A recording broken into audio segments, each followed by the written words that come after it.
Welcome back to The Color of STEM. Here's something to think about. Students today are being trained for jobs that don't even exist yet. I know you need a moment to think about that one. But the technology changes so quickly, it's sometimes hard to imagine the jobs of the not too distant future. But with the proper STEM education and training, you will be prepared to step into one of those new STEM positions. Here's more from The Color of STEM. Howard University recently completed construction of a new 81,000 square foot mixed-use academic building that will support and promote interdisciplinary research and educational collaboration. The research building will incorporate cutting-edge technology and the latest educational, environmental, and research standards. It's a cornerstone of the university's academic renewal initiative. The building has been designed with energy efficiency in mind in a laboratory kind of setting, which is kind of very difficult to do. We have backup power. We have some what we call cold rooms where we can set the temperature and humidity. We have a Class 10 clean room, and it's the only Class 10 clean room in the Washington metropolitan area. In that clean room, we also have the ability to develop drugs, and we have a metals-free area. So there's really a lot of exciting features that we've been able to integrate into the building to take us to the future. You know, for a long time, faculty said, what's mine is mine and what's yours is mine. And that's the way we did research, but you can't do research that way anymore. And so you have to have these shared facilities, and you have to be able to do team science. In this day and time, you can't do big science without collaboration. You can't, you know, science is a team game now.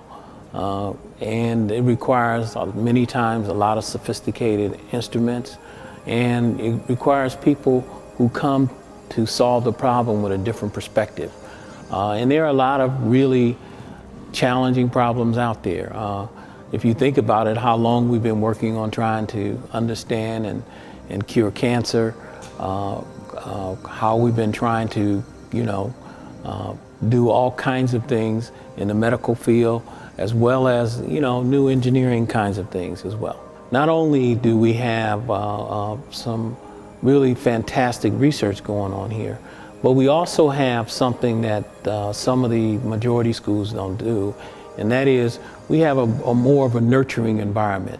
And so if a student is having some difficulty, who's really smart, there are a lot of students who come on campus as freshmen, and for whatever reason, they, you know, it's a new experience for them.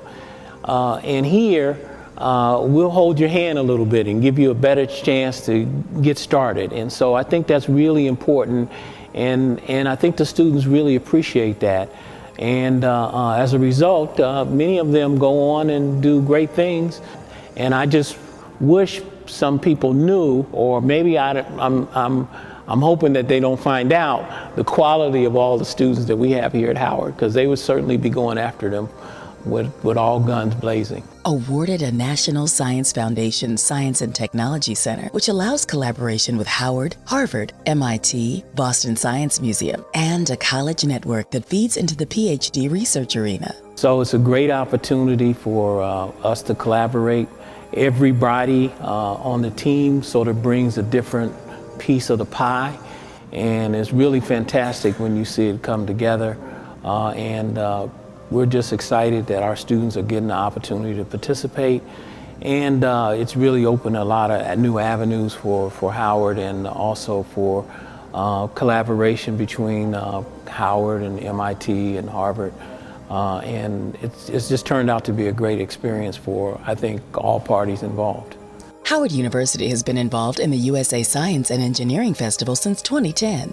It's the largest and only national science and engineering festival in the United States. More than 325,000 participated in 2014. Dean Harris speaks about the networking and exposure opportunities at the festival. It's one of the greatest days, or 3 or 4 days, of science. It's a celebration of science. I mean, it was there from Meet the Science Guy to making ice cream using liquid nitrogen to exploding bombs on stage, and to the mobile lab, the Nano Express. We even brought the Bison, who went around gathering up students. So it's just a great day of celebration of science. We had students who are in the science programs talking to kids and 6th graders and 5th graders. And so it's all about the exposure and getting people to think about things that they normally wouldn't think about. And I have this saying that people can't do what they can't imagine. And so the festival is really about expanding people's imagination. And so as a result of expanding their imagination, they can do some new fantastic things.